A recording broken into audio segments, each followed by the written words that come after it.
welcome. Thank you so much. Thanks. For those who don't know, this is Caitlin Mizrachi. Did I do it right? Did I say it right? Okay, great. And yeah, she's going to be our artist for the next couple months, going through the holiday season here at the shop. We're so excited to have you, and also just have this amazing artwork up on the walls. So I guess the technical term is embroidery, Yes. right? Yeah. Can you explain kind of what embroidery is and what that process looks like? Yeah. Embroidery is a type of fiber art. So you use cotton thread on typically cotton fabric or any type of non-stretchy fabric. And it's a pretty free-form type of fiber art. A lot of people are familiar with cross-stitch, which is where you make sort of crosses in a grid, and that's a very structured fiber art. And embroidery is a little bit more loose, and there's lots of different types of stitches, whereas with cross-stitch, it's pretty much just the X. With embroidery, there's a lot of different types of stitches. So embroidery has been around for a long time, so there's lots of traditional stitches. And the way I like to do embroidery is to use those traditional stitches and apply them to contemporary subjects. So using a very traditional stitch, like split stitch is one of them, where you make a stitch and then you split it in the middle and make another stitch and split that stitch, and it's a way to make a line. And I'll use that to fill an area instead of making a line. That type of thing. That's so cool. So it's almost like cross, if you were going to make it like a distinction, cross stitch is almost like if you're using like a grid, you know, like those journals that have the grid lines in them, Exactly. as opposed to like having just a blank sheet of paper. You kind of do whatever you want. Exactly. What drew you to embroidery, I guess, as a medium? Like, were you doing art before or crafts before that, like, kind of you fell into it, or where did that come from? I've always been pretty crafty. I've done a lot of different stuff. I tried jewelry making, candle making. The closest I would say I got to embroidery was sewing. I got really into sewing, which is sort of similar, needle and thread, fabric. And I just came across an embroidery piece that I really liked, and I thought, I could maybe do that, and so I tried to do it, and I just really loved it. I loved learning the different stitches, and I loved kind of coming up with any concept I wanted, and then figuring out how to make it work in embroidery. That was so fun, so it kind of just kept me going, and kept me motivated to keep learning about it. So it's really the only craft that I've actually stuck with. Sure. Yeah. I have a sewing machine sitting in my closet that I haven't touched for a couple years.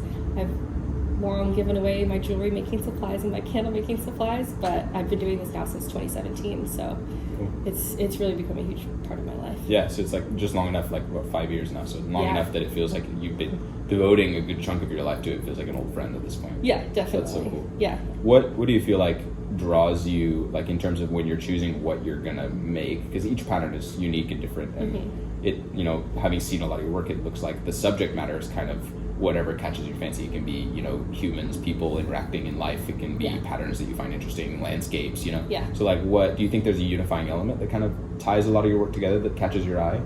A lot of it is just very natural. Like you said, I do a lot of landscapes. I do a few. Some of them are people. A lot of it is like landscapes, plants, animals, just like nature in general, and it's very seasonal. So I'll make whatever is inspiring me that season, that month, because it's a monthly pattern. So this month, when the trees were finally changing color in Portland, I just really wanted to capture that, and that was where I started. And that's what happens most months is I think, okay, what have I seen this month that has really inspired me, or what am I feeling this month that I want to, you know, put onto fabric? Totally. And I feel like, so my perception, I'm going into this was not super familiar with embroidery as an art form. And I feel like what you're doing is sort of helping to peel back the curtain a little bit as to how intensive and how much devotion and time and energy goes into even being able to make one of these patterns. Yeah. Like, could you share a little bit about like what that process looks like and how long it takes? Yeah, it takes much longer than people think. When people pick up embroidery or think about picking up embroidery, if they want something that will capture their attention, help them put down their phones, have something to do with their hands for a long time, 5 hours, 10 hours, 15 hours, depending on the piece, then it's perfect. Some people really love that repetitive nature. It's very calming. That's how I feel about embroidery. And to some people, that sounds like the worst thing in the world. They don't want that at all. And that's totally fine. Embroidery is not for everybody. But for me, it starts with the idea. I collect reference photos. I start making my sketch, and I sketch digitally because then that's how I sell my instructions, is digitally. So I come up with my sketch, and that design process takes usually a few hours at least.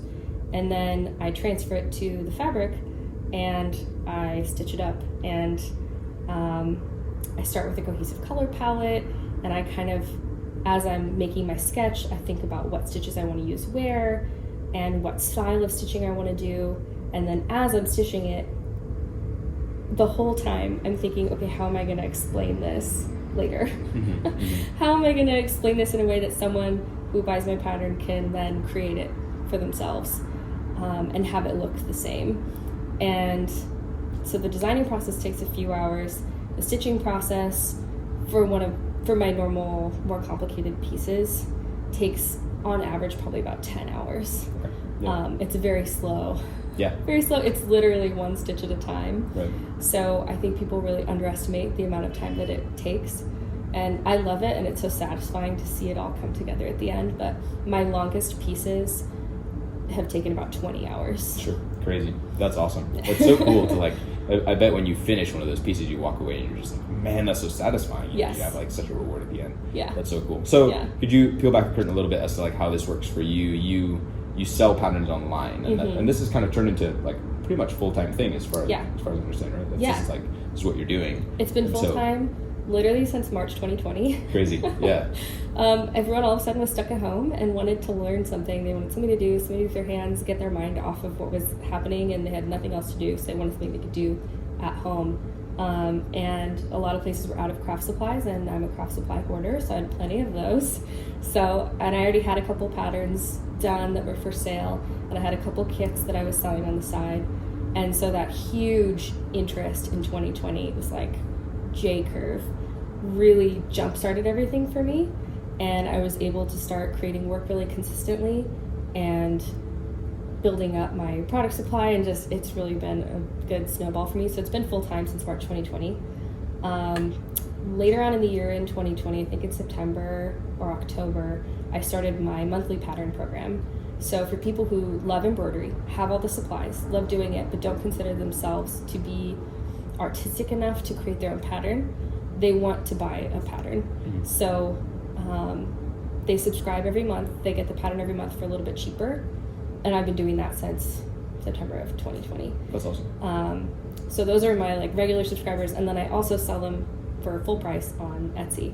Okay. For just anyone who wants to buy it one-off, and that's the main way that I make my income. And you were saying that there's a range too, right? Of like there's certain things, sometimes you'll release patterns that are, you know, if you've never embroidered before and don't find yourself to be a particularly artistically leaning person, or, you know, haven't done very much in terms of arts and crafts, you would still be very able to follow along and come up with something that would look very similar to your original design. Yeah. And then it ranges from, you know, if you've been embroidering forever, like, you know, you'd be able to kind of be challenged by the complexity. Yeah. That's really cool. I worked really hard last year building up a collection that were doable by complete beginners. Never touched a needle before, didn't consider themselves crafty, but were interested in it and wanted to dip a toe in, but saw my more complicated patterns and were really intimidated. And I did one every month last year. So I have a nice little collection of those 12, and then I have a few others that I've created. So I have maybe like 15 patterns that are really geared towards those beginners.